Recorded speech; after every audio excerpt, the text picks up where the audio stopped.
We might be a small island, but we've got a big history. Everywhere you stand, there are worlds beneath your feet.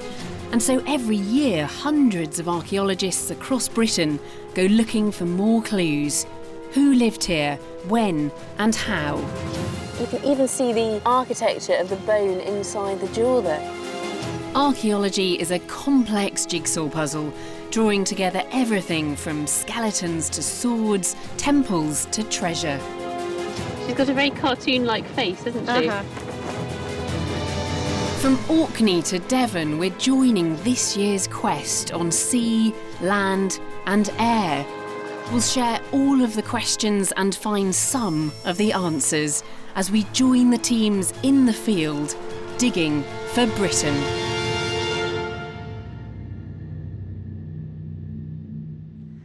For me, the Tudor age conjures up images of magnificent kings and queens, daring adventurers, and an explosion of literature under writers like William Shakespeare.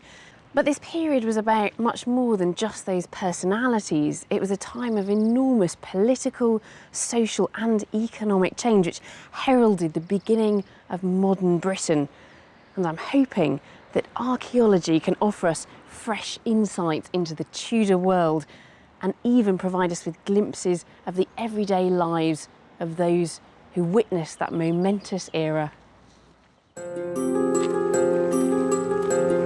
I'm searching for the vanished world of Tudor Britain. It's just beautiful. I get hands-on with discoveries at Shakespeares House. I want to find Shakespeare's sock. I so want to find Shakespeare's socks. Learn about the popcorn of Tudor theatre.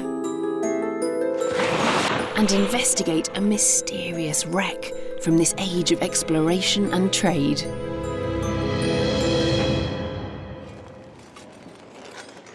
My journey begins in the heart of London with a love story and the birth of British theatre. Romeo, Romeo, wherefore art thou Romeo? Perhaps the most famous line from the greatest love story ever written, and I'm sure, like me, you can remember the first time you read or watched Romeo and Juliet. But the very first time those words were spoken was here, at the newly discovered Tudor Theatre in London's Shoreditch. By a remarkable coincidence, as this site was being cleared to make way for a new theatre, the remains of a much older theatre were discovered. It wasn't just any old theatre, but London's original Tudor Playhouse, where Shakespeare first became an actor and began his career. Morning, Jo. Hello. Hi, Alice. Good morning. Jo Lyon of the Museum of London Archaeology Service is supervising the dig. Her team have just 6 weeks left to excavate the site and learn all they can before it's covered over. So this is the very first place where Shakespeare worked as a playwright? Yeah, absolutely. And there's so much here. There's literally metres of Tudor archaeology. Really? This is, actually, it is the most important site I've ever done in my life. The dig is a real jumble of medieval, Tudor and later archaeology. A few bits of glass and pots coming out. And they think they've discovered the remains of a pub, which may have been part of the theatre complex. But what's really exciting the archaeologists lies in the far corner, the remains of one small but significant section of the theatre's floor. Now we're standing exactly as an audience member would have stood back in the day. We're standing at the back of the yard. You can buy a cheap ticket and go and stand in the yard and watch the play, or you can sit in the galleries. And you'll see that the floor slopes slightly in that direction, and that's on purpose so that you can have a better view. So that people at the back can still see over the heads of the people in front. And what about this wall here? Is this the foundations of a wall? So this is the edge of the galleries. The galleries would be coming up behind us, yeah, off of this foundation wall, and we'd be stood at the back. And that means the stage would have been sort of over there, perhaps 10 metres away from here. Isn't that amazing? 400 years ago, there were people standing exactly where we are, watching Shakespeare. Looking at a young William Shakespeare performing Romeo and Juliet. You know, for me, that's amazing. It does send a bit of a shiver down the spine, doesn't it? Yeah, absolutely. They're discovering fragments of pottery all the time, but amongst them are some really interesting objects, including this almost intact wine goblet, which dates to exactly the time of the theatre. That's really lovely. That's such a gorgeous colour. It could perhaps have been a stage prop or belonged to a theatre goer. Just a couple of days ago, we had this amazing find, which is an absolutely complete jug. And there's not a flaw in it. There's no chip out of it, nothing. So they're called Bellarmine or Bartman jugs. Yeah. And they all have this bearded male face on them. Yes, which it's is, great. yeah, it's really distinctive. Isn't that amazing? I mean, it's just Yeah, it's beautiful. It's got fantastic such to a have a nice piece of feel that to it as intact. well, hasn't it? So what would this have been used for? What would have been in it, do you suspect? Beer. Beer. So possibly someone buying their beer, making their I way hadn't to the thought of that, theatre. but yeah, why not? It could work.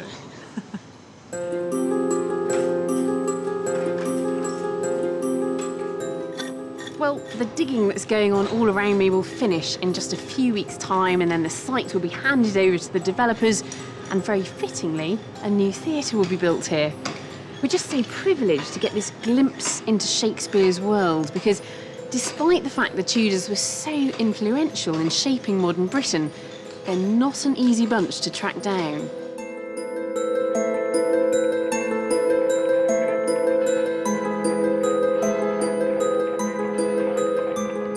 In later centuries, many of the old Tudor buildings fell out of fashion and were either completely renovated or pulled down, erasing much of our Tudor past. And since Victorian times, the fashion for deep cellars has obliterated many traces from earlier periods beneath the ground as well. So today, there are only fragments of Tudor Britain left behind, even in this, the capital of their kingdom, London.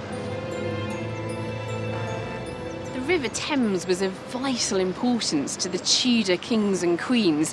London was firmly placed at the centre of their political power, and they ruled their kingdom from a series of palaces dotted along the river. Westminster, however, was not the real seat of Tudor power. That was several miles downriver, at Greenwich.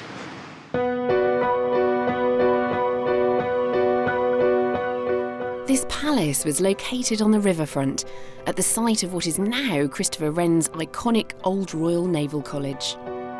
If I asked you to name a Tudor palace, chances are you'd say Hampton Court. But the palace that once stood here was much more important and much more interesting. But it's been largely erased from public consciousness. We've only just begun to understand the grand scale of the palace here, thanks to a series of digs over the last 30 years. Julian Boucher has been closely involved with revealing this forgotten Tudor world. The Tudor Palace, built by Henry VII, was one of the greatest of the new palaces of the time. And because of Henry VIII himself, who was in fact born here. He was born probably over in this corner here. Right. He married his first wife, Catherine of Aragon, in the church of a friary just over here. He married Anne of Cleves right over at the other end of the private chapel. His daughter Elizabeth was born over here. It's very connected with Henry VII, Henry VIII, Elizabeth. They're all here. You can almost feel them around here. Archaeological finds made at the palace can tell us more about the lives of the Tudor kings and queens who lived here. We've got a Tudor tile here that came from the Chapel Royal that we excavated in 2005. And it's the private chapel of the palace. It's on this floor, if you like, that Henry married Anne of Cleves. Right. The Tudors used a potent new symbol to stamp their authority on Britain, the Tudor rose. That looks very Tudor to me, this rose. What is it? It's a lead cast decoration Tudor rose with even traces of gilt around the side, and there would actually have been these all over the ceiling. So these would have been colourful? Rooms. Yes, Yeah. Indeed, yes. It's a real stamp of Tudor identity, Absolutely. isn't it? Saying, this is our palace, Greenwich Palace, the centre of England. We're here to stay. This is Tudor, this is us. There's nothing of those buildings remaining up here now, but down amongst the shifting mud and gravel of the Thames foreshore, there are tantalising traces of Greenwich's Tudor past.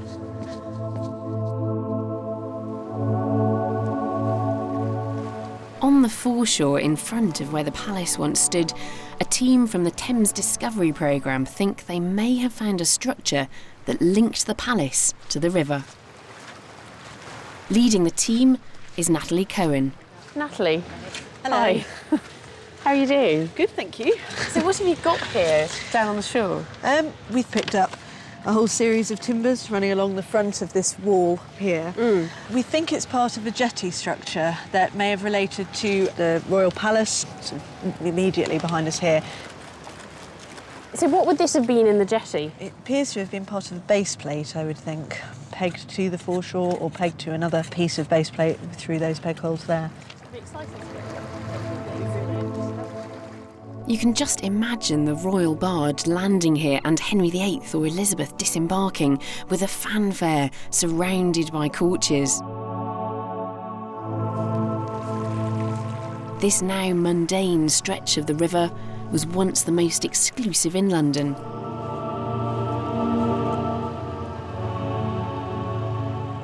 It's not just structures like piers and jetties that can be found here on the Thames foreshore. There's archaeology literally everywhere you look. There's pottery, bone, shell, fragments of clay pipe. It's probably one of the richest veins of archaeology anywhere in Britain.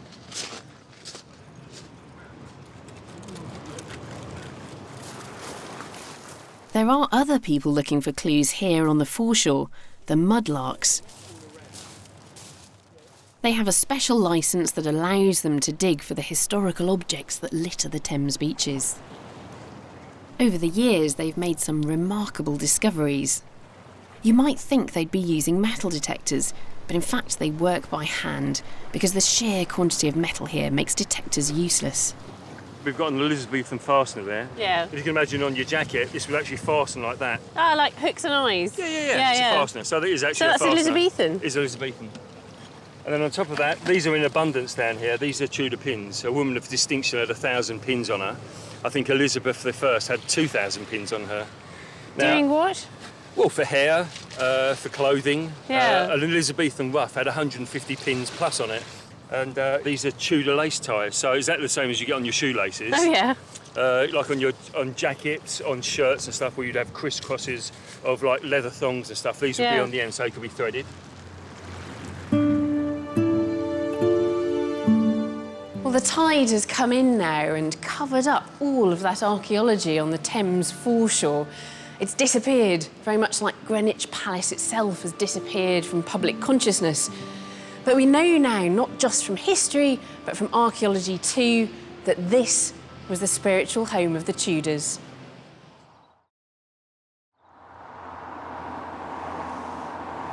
The raising of the Mary Rose in 1982 was one of those rare events that's etched into the national consciousness. But the recovery of the hull, along with thousands of artefacts and hundreds of bones, was just the beginning of a 30-year project that's still going on today.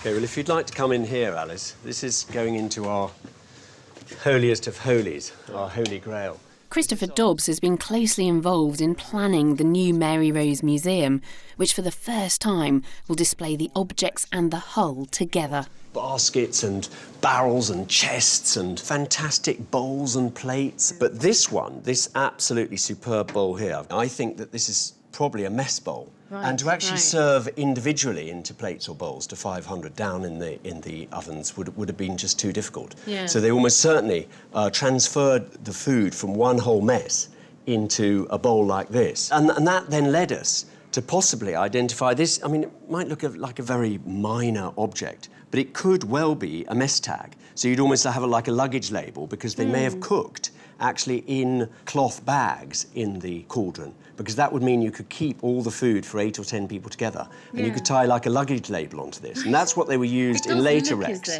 Something's been tied Yes, down there. it was definitely a tag of some sort. Yeah. It's almost overwhelming being surrounded by the worldly goods of 500 men, all interred in one catastrophic moment. There's everything from dice to musical instruments. Look at that one, that's absolutely perfect. And even the combs they use to get rid of their lice. I mean, look at that. I can't believe that's a Tudor dagger handle, knife handle. It's just beautiful. Even mundane objects like grindstones used to make flour on board have a haunting quality to them. Many people think that the Mary Rose is something, the project is something that finished 20 years ago or something, but it doesn't, you know.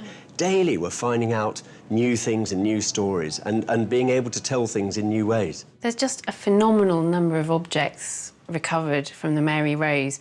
Look at these beautiful longbows, there are hundreds of them.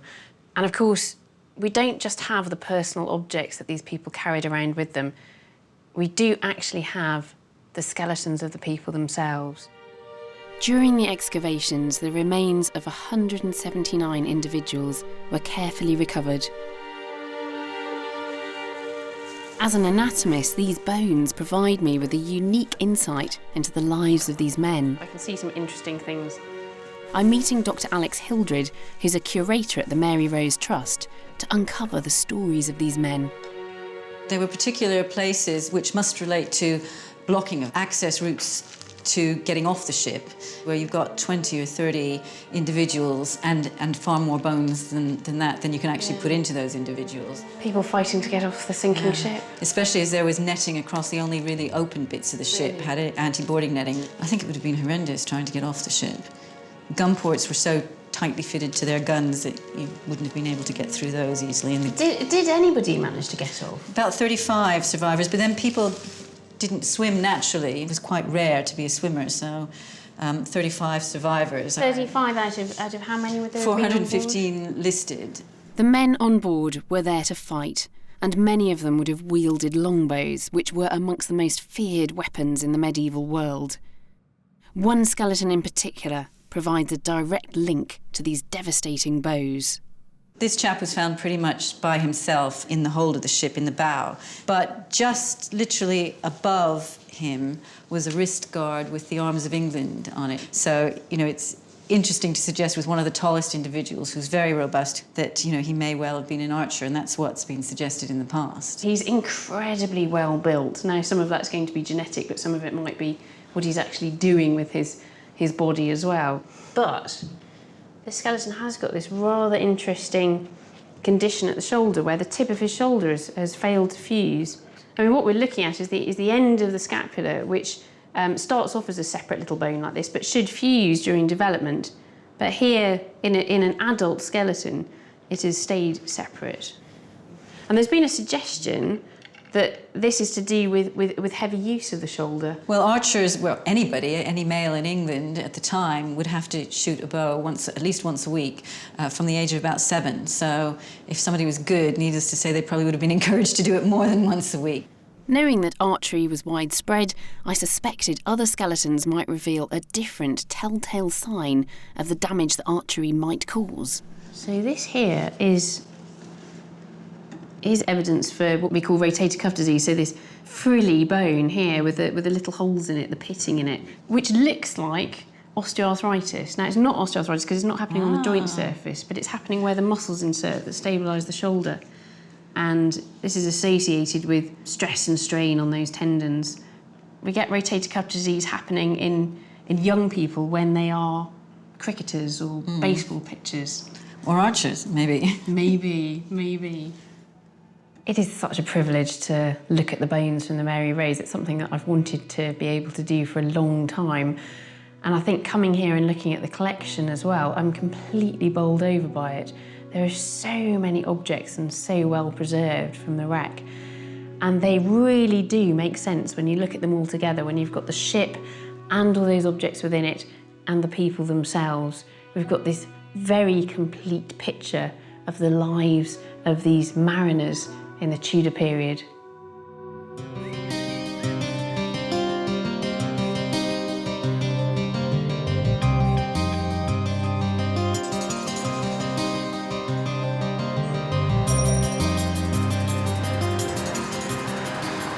I'm in West Wales on my way to the site of Strata Florida Abbey, which in its heyday in the medieval period was among the most important religious places in the whole of Britain. Strata Florida stood in the shadow of the wild and remote Cambrian mountains, far from the bustling towns and cities of Tudor Britain. It was founded by Cistercian monks striving for a life of hard work and solitude. Not much of their great abbey remains today. All that can be seen are the desolate ruins of the abbey's once grand church and its famous archway. But in a field nearby, a team from the University of Wales Trinity St David have spent the last few summers slowly uncovering the remains of this Cistercian monastery. What they've found lying hidden in the landscape is truly remarkable. Leading the team are Professor David Austin and Dr Gemma Bizant.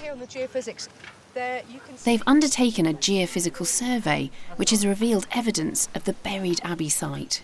So is that where we are just there? This is where we are here, in this corner. We've got the Abbey, the Abbey church is over there. over there. But also, I mean, there's an enormous building complex just behind you, and another really large complex over by the river there.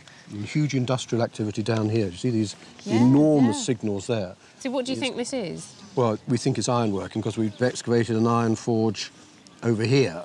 So it's a whole of this southern area at some point is processing metal coming out of their mines, and their mines are just up on the hill slope over here. It's amazing to think that this agricultural landscape was so busy. Yeah. It full of industry, full of people. Exactly. You know, this would have been a really busy place. This summer, the team are hoping to reveal the full scale of the abbey and also to find evidence of the great events it bore witness to. I hadn't realised how important Strata Florida was, but the whole of this valley would have been home to a massive monastic community, and we're just starting to get a real feeling for the extent of that from the excavations here. The excavations have uncovered the foundations of a huge stone building, which the team believe is the Great Gatehouse guarding the entrance to the abbey. Gradually, the dig has begun to reveal its original layout. You can just make out the plan of the building from the remaining walls. The gatehouse would have dominated this flat valley floor, and the road the gatehouse guarded would have stretched to the Abbey Church in the distance. You really get a sense of how visiting dignitaries would have felt, confronted by this imposing structure. The gatehouse dig has yielded some evocative finds which hint at the piety of the monks who once called this place home. We've got a nice find from inside the gatehouse. This piece of bath stone that probably would have lined the archway. Yeah. And you can see here, if you look very carefully, an incised cross. Yeah.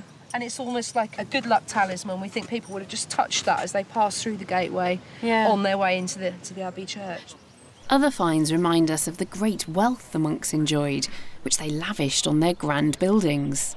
Are these floor tiles here? These They're are floor lovely. tiles here, yes. You can see this nice one shaped like a griffin or a dragon, if you like. You can see the wings and the head. And we know it was an impressive building. It was a large building, so maybe it had this large, impressive floor.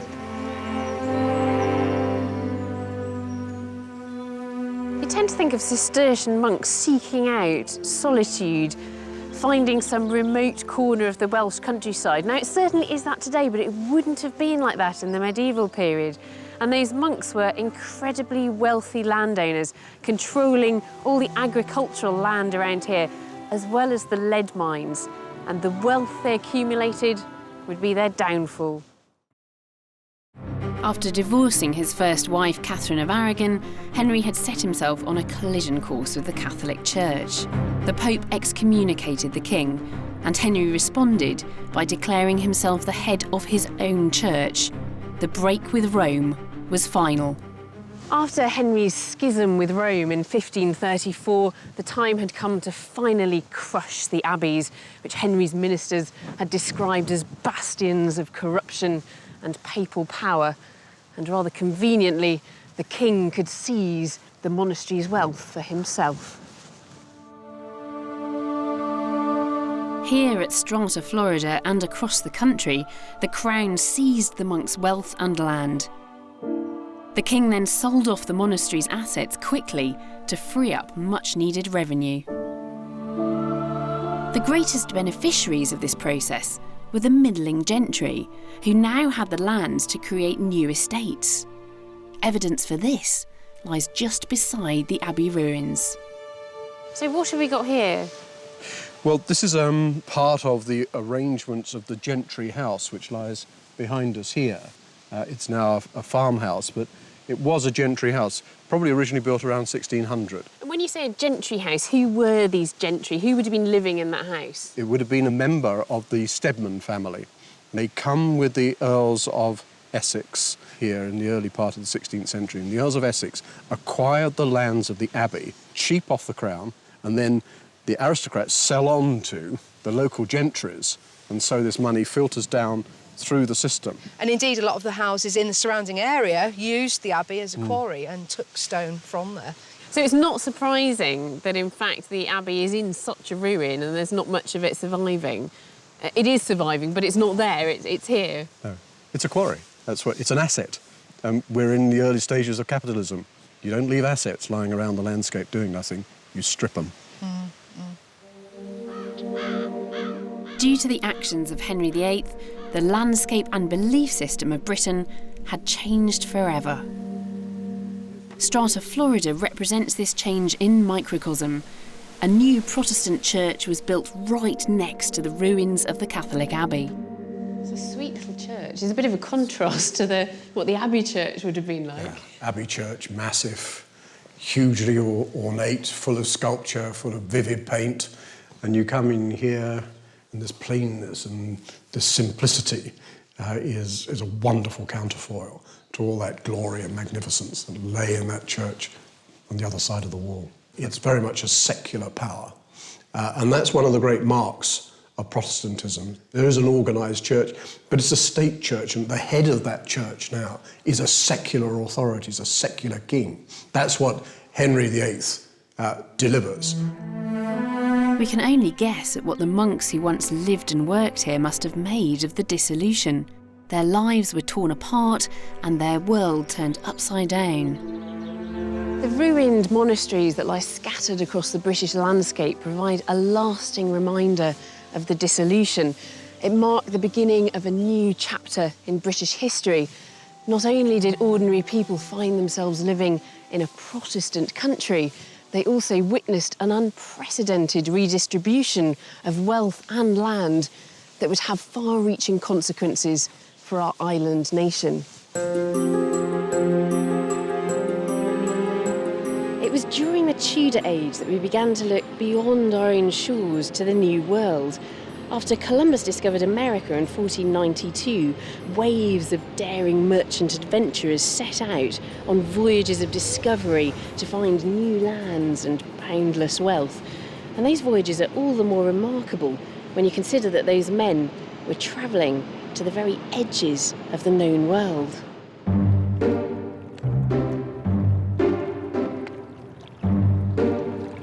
The remains of one of these merchant ships is now being preserved at a saltwater lake in Portsmouth. Today, a team of divers is going to inspect it for signs of decay. Well, this is what we've got to do today, guys. Gustav Milne has played a key role in researching this ship. Time waits for no man. What are you waiting for?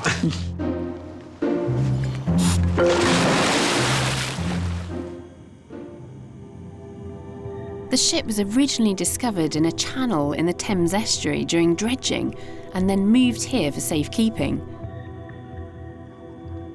If the ship was simply brought to the surface, it would soon begin to rot away. By studying the remaining timbers, it's been estimated it was a sizable merchant vessel of up to 300 tons and 80 feet in length. Perhaps surprisingly for a merchant vessel, they discovered 4 cannon at the wreck site. You can just make out one of the surviving gun ports. These ships carried merchant adventurers across the globe and needed protection in uncharted waters. Despite all we know about this wreck, its precise identity remains a mystery.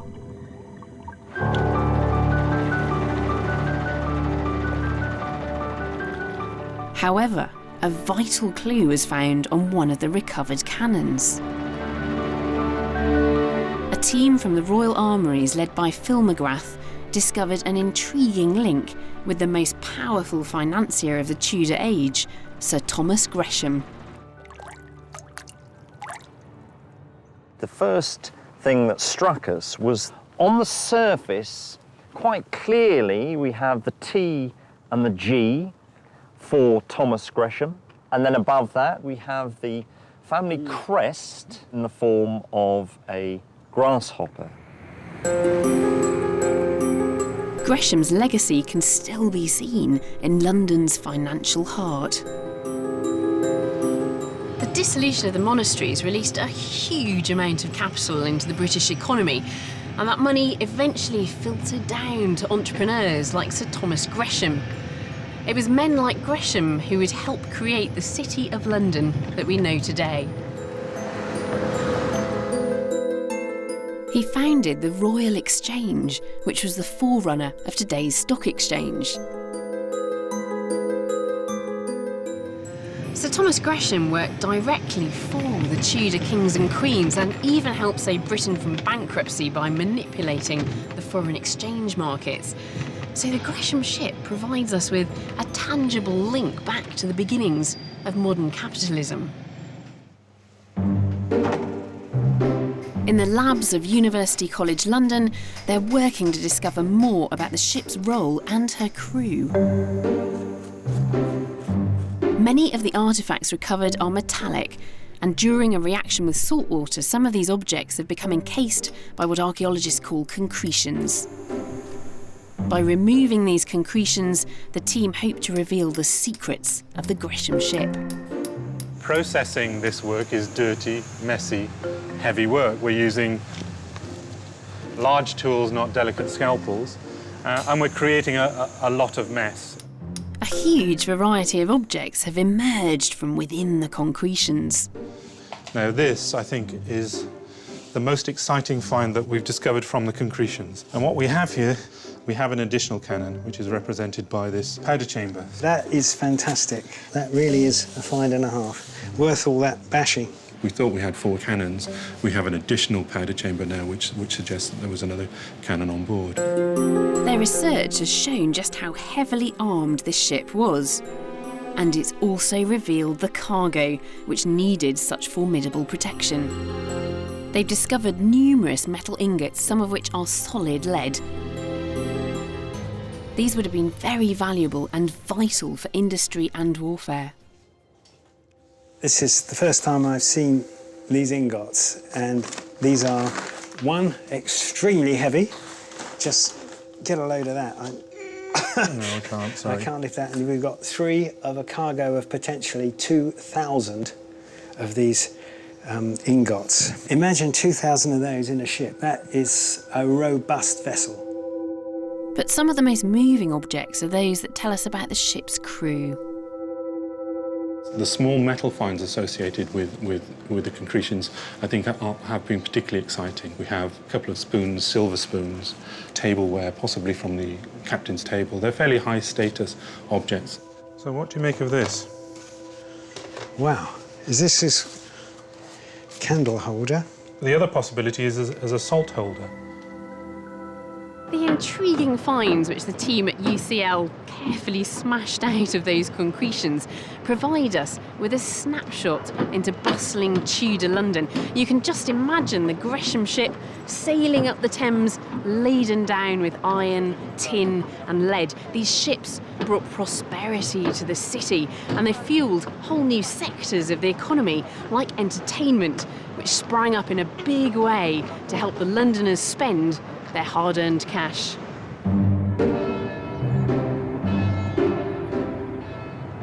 This is Stratford-upon-Avon, the birthplace of a man who would directly benefit from London's new prosperity, our most celebrated playwright, William Shakespeare.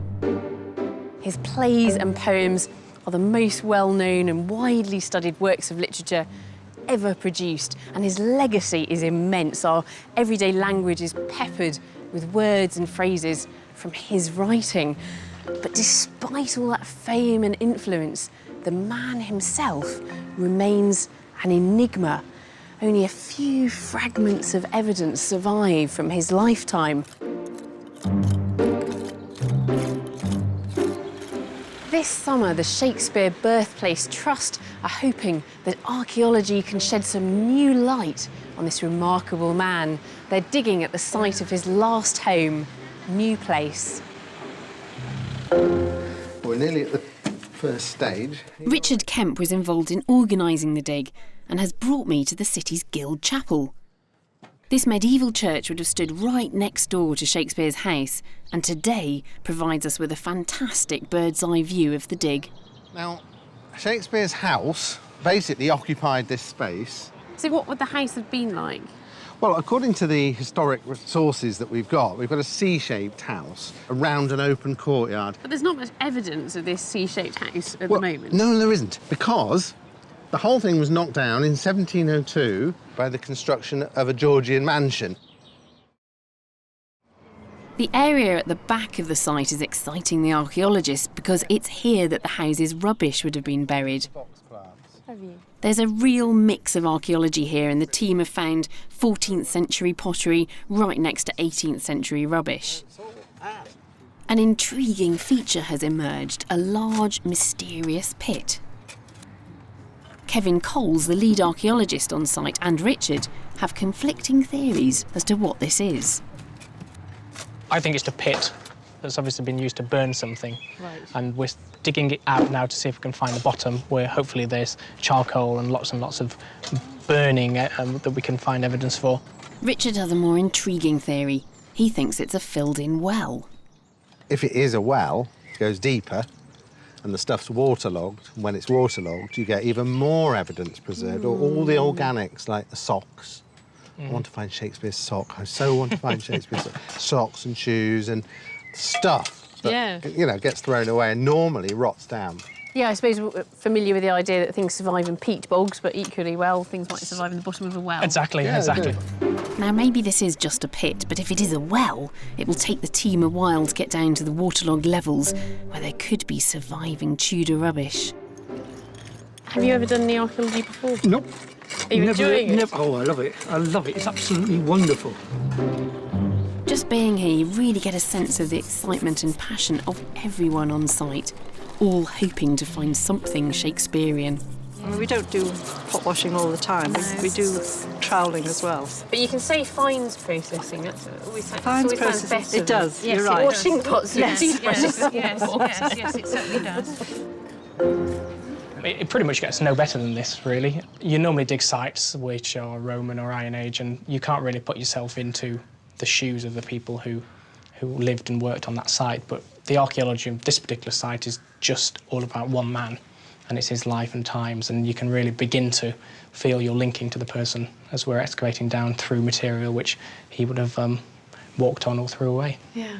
Kevin and the team have already made some fascinating discoveries.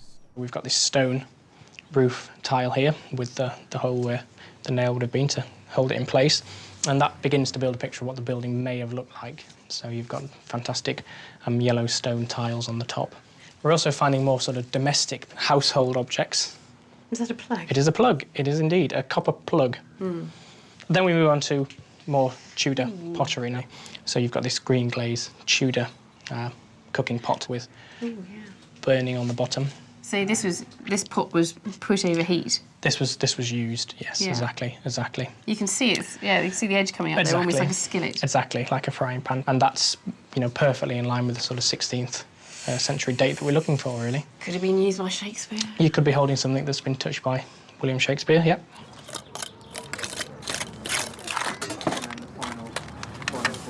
Shakespeare only lived here at New Place for around 20 years. Archaeologically speaking, finding traces of him is going to be like looking for a needle in a haystack, but nevertheless, it's so exciting to be able to dig here where we know he lived and where we imagine we might be able to get a closer glimpse of the bard himself. This site was first dug by the Victorians in a time before archaeology was a rigorous modern discipline. Rather intriguingly, they built a number of puzzling walls and sealed brick boxes to preserve what they found.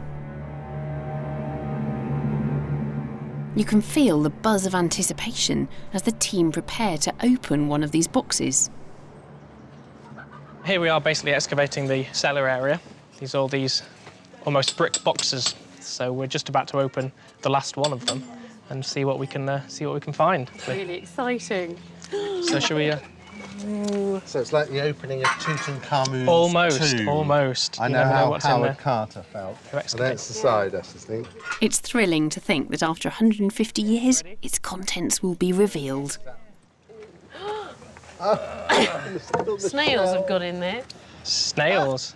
Well, not exactly like Tutankhamun's tomb, but there is something else in here. That's interesting. So, Kevin, what do you think we've got here? What I think we've got here is 1702 cellar walls of the property that replaced Shakespeare's House on this site. Whether any of these bricks are reused from Shakespeare's House, we'll have to look at. So these could be Tudor bricks, but they've been reused? Yes, basically the thinness of these bricks suggests that these were quite old. So these might be 16th century bricks, Tudor bricks. It definitely feels like we're getting closer, but Shakespeare seems to be just out of reach here at the dig.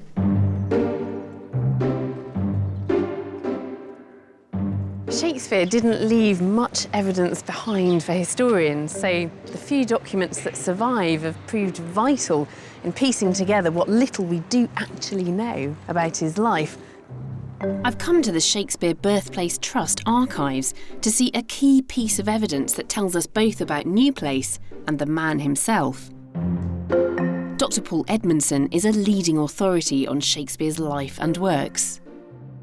This is known as the New Place Fine, and it established Shakespeare's legal entitlement to the property, and which Shakespeare pays £60 for. And because the purchase deed was usually half the cost of the overall property, we suspect that therefore Shakespeare paid £120 for New Place. That must have been a decent amount of money back then. Quite a lot in those days. Just remember that a schoolmaster at that time earned £20 a year. It just kind of gives you the scale of the investment. And a kind of juicy fact about this particular purchase is that the person who lived there before Shakespeare was murdered by his son, Fulk Underhill. He was executed at Warwick, and the surviving son, Hercules Underhill. Fantastic Isn't name. that fantastic? And it is the one who's involved in this purchase deed. It's the biggest privately owned residence in Stratford. Yeah. And Paul, even though this isn't a document that Shakespeare wrote himself, no, we can imagine that he would have held it in his hand. Oh, absolutely. He saved money on it too, because you'll notice that there's a space here for a grand capital letter, which has never been filled in because it'd been more money, which is good to know. Like, paid my 60 quid, that's enough, thanks very much.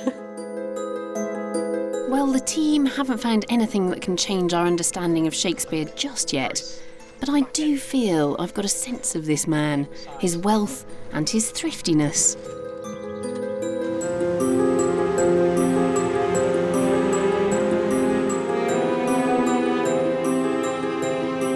And there's another place where clues about his life can be found.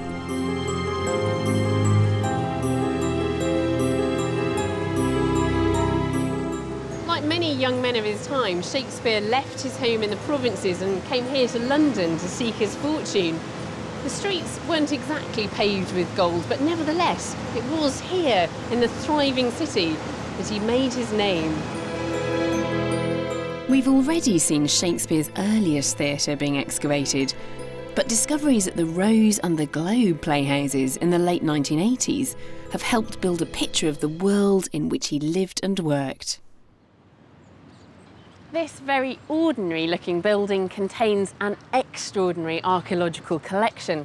It's the Museum of London's Archives, and it's the largest stores of its kind in Europe, housing over 750,000 individual objects, including those found at the Rose and the Globe Playhouses. I'm here to see Julian Boucher, who has led the research into these playhouses. Julian, we meet again. Hi, Alice. Hello, hello. Good to see you again. Here, finds from across London are brought to be washed, dried and catalogued. The same system is used for the thousands of finds from the Rose and Globe digs. Come in here, where it'll all get dried out under control. After 20 years' work, Julian and his team have just published their findings. The artefacts recovered offer us fascinating clues about life in Shakespeare's theatres. Well, the interesting thing really about the Playhouse is that it's the beginning of modern theatre. These are purpose-built venues, and you had to go through a door and pay money, and this is what you paid. You paid a penny to get in to the main door, so you could stand in the centre, or you could pay another penny to get into the galleries around the edge, and a third one to sit at the top where you get the best view. So they all went into one of these ceramic money boxes, of which we've just got the lids. So this would have been a completely sealed pot? Oh, yes, like piggy banks. So they've got a little slot in the side there where the coin's going to go. And at the end of the day, they would have gone back to the sort of management area, if you like, which is where they were smashed. That's why we have the pieces. And the whole lot, all the money, emptied into a box, and that's the box office. And is that where we get the term box office from, then? Absolutely, these yes. Tudor theatres? Yes. So a lot of the other evidence we're looking for is what people are consuming inside the building. We know about people who'd have the kind of the usherette's tray of pints of beer, even bottled beer. Yeah. And here we've got one of the most common comestibles that they've got are hazelnuts, found underneath the galleries around the edge. So these hazelnuts are the popcorn and peanuts. Absolutely, of the Tudor yes. era. It's the Tudor popcorn. And of course, the other new comestible that we find in the theatres is the evil weed. Tobacco that had only been brought to Britain about 30 years before, in the 1550s or so. And these very typical Tudor pipes, and they're all very tiny because I think it's probably related to the price of tobacco. Right. You can't fit much in there. So this is the new fad? It is, and certainly quite popular. As well as objects associated with the audience, some of the finds might relate to the actors themselves. This is a brush, a very tiny, delicate brush made of bone, a nice little bone handle, with just a fragment of its bristles left. The exciting thing about this is it's just the sort of brush that actors would use for makeup. And don't forget that Shakespeare was an actor as well. So we're looking at Shakespeare and his fellows probably rushing off to do the final bit of makeup before walking onto the stage, which is really rather nice. Isn't that lovely? But these stores also contain evidence of Elizabethan London's darker side. Outside the city walls, prostitution, gambling and brutal blood sports were commonplace. Next to the playhouses on Bankside, there were animal baiting pits. So right alongside the playhouses? Yeah, next to the playhouses. And they had bears, horses that were being baited by very powerful mastiff dogs like this. This was found in one of the bear baiting rings next door to the Rose. So do you think it would have been a different class of person that was going to the bear baiting and the theatre? I'm afraid not. They regarded it all as part of an afternoon's entertainment. One of the interesting pieces we found is a bone. It's a femur, the upper thigh bone of a European brown bear. In fact, we found teeth marks here, which our faunal osteologists have identified as precisely the sort of teeth made by a mastiff.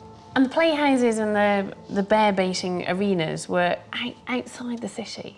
The city was becoming under increasingly puritanical jurisdiction, and these sorts of activities were slightly frowned upon by the city fathers. So they're very much situated outside the city, particularly in areas like Bankside. The plays, the blood sports, the brothels, the drinking dens, the gambling dens. The seamier side Absolutely. of Tudor life. Yes.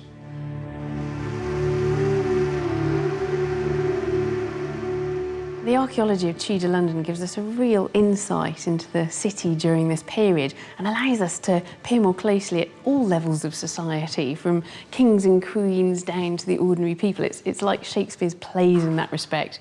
We get to peer inside the royal palaces and look at the rabble who attended the bear baiting arenas and the playhouses.